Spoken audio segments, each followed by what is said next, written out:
Hey, this is Notser, and this is Untitled.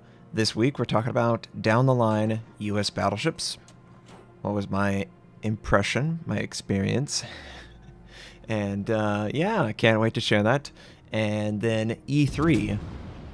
There are a couple games that have potential for players and viewers who enjoy ship combat, and I just wanted to talk about that stuff and, continue forward.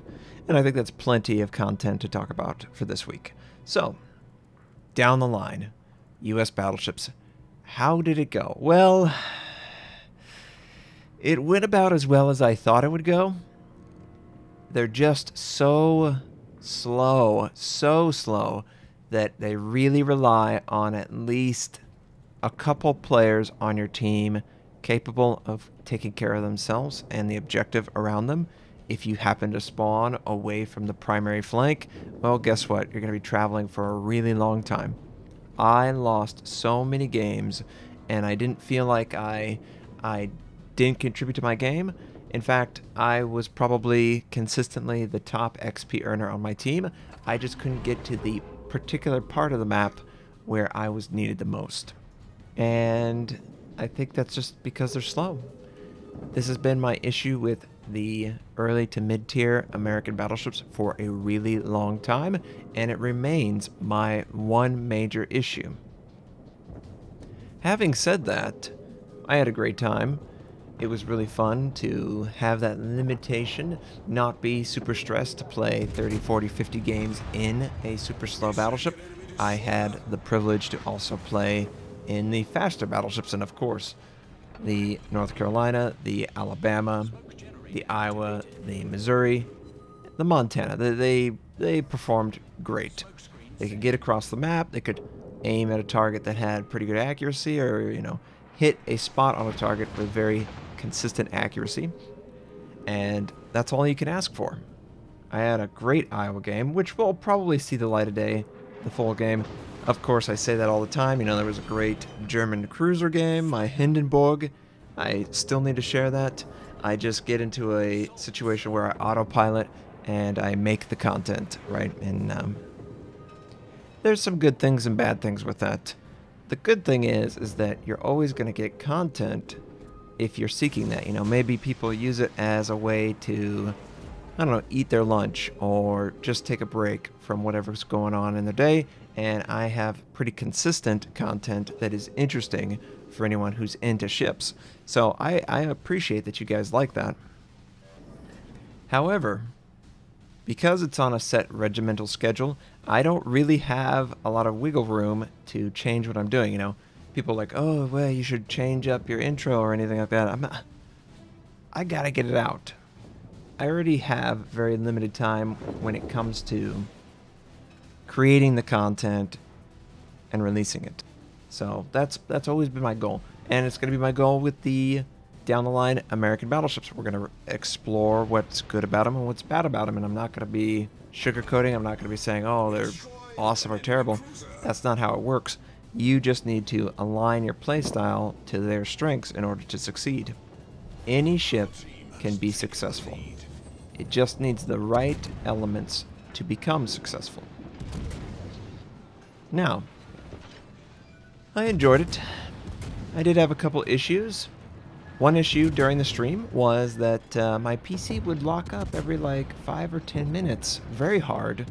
Obviously, if you don't know, I use two PCs. I use a gaming PC dedicated to running the game, and then I have a dedicated streaming/editing on my other PC where I'm creating this right now. I'm actually talking into it. I can see all it, and it's encoding in real time and all that stuff, and it's great. I recently updated to Windows Creator, and it's sort of like a service pack for Windows 10, and it would be crashing every 10 or 15 minutes, right? And I'm giving this story because I'm sure there's many people that might have this same issue come up, and maybe it'll help them out. So, creator issues, right? Well, Microsoft added a lot of game-focused changes. There's like a game mode, there's a game DVR, there's a game stream. I honestly don't use that stuff. It's cool for like a sort of a entry-level streaming/recording, but it is not like OBS or any number of these DX Story, all that stuff, those are real powerhouses. So I disabled that stuff. Didn't work. I disabled the game mode, which it still had this crash issue. And it was a hard lock. It was like 5 seconds of just frozen. The stream could see it. Everyone could see it. And I was like, oh, what's going on? What's going on? Okay.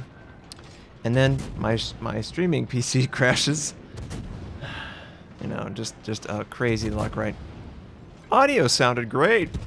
Audio was fantastic. 2 thumbs way up. So after the stream, I got time to actually address it. I was like, well, are all of my drivers up to date? Yes. No. Okay. What about my BIOS? So it just happened that the last time I updated my BIOS was 700 revisions previously. Now, obviously, the manufacturers don't release all 700. They release maybe one in every 100 to 200 revisions. However, it was a large gap between the version of the BIOS that I was running and the version that they had, and I picked it up. Of course, it had issues. It needed FAT32. So if you have trouble installing a BIOS update, it needs to read it off a FAT32 drive format, and that's kind of old. So maybe a dedicated old thumb drive. But we installed the updated BIOS, and when I was playing games, ran perfectly. No hard lock, none of that crap, and the rest is history. So we have addressed the issues. Of course, when I say that, it's not going to be addressed, but you get the idea. It's just so frustrating. I'm one of those people, if I detect that there is a little bit of latency in the control, I just absolutely just go crazy. I just can't. I can't deal with it. It's very, very frustrating to feel that inaccuracy. But it's a part of the sort of the joys of PC ownership. You get to tweak stuff in sort of a safe environment. Now, E3. There are 2 games that are ship related that are going to be coming out in the near future. I'm talking like a year. Sea of Thieves and Skull and Bones. Now, Sea of Thieves is a Microsoft game, and it's sort of a comical, cartoony. It's from Rare Entertainment, or Rare Studios, whatever they're called now.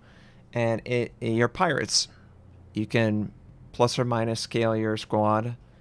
You know, me and Poimane could be on a ship by ourselves. We could get like 4 or 5. I could get an entire viewership on it, and you could have different things going on. But you go out, you find treasure, and you do that stuff, right? That's your goal. Improve your character, improve the ship, and all that stuff.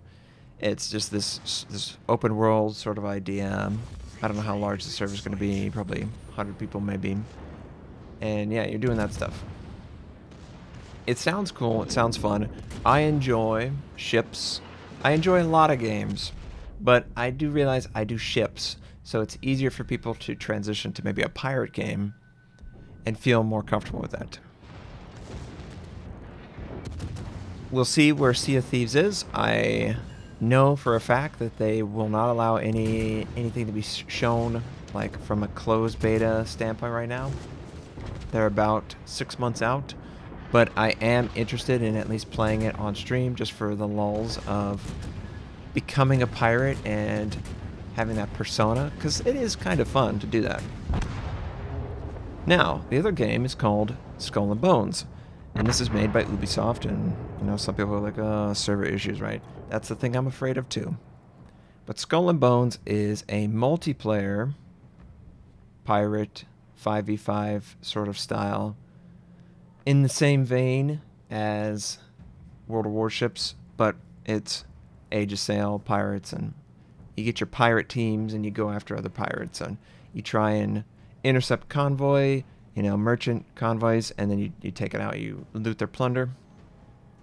They also suggested that there would be some PvE elements to it where you're more in an open world environment, sailing the seas, And I just think these are cool games, right?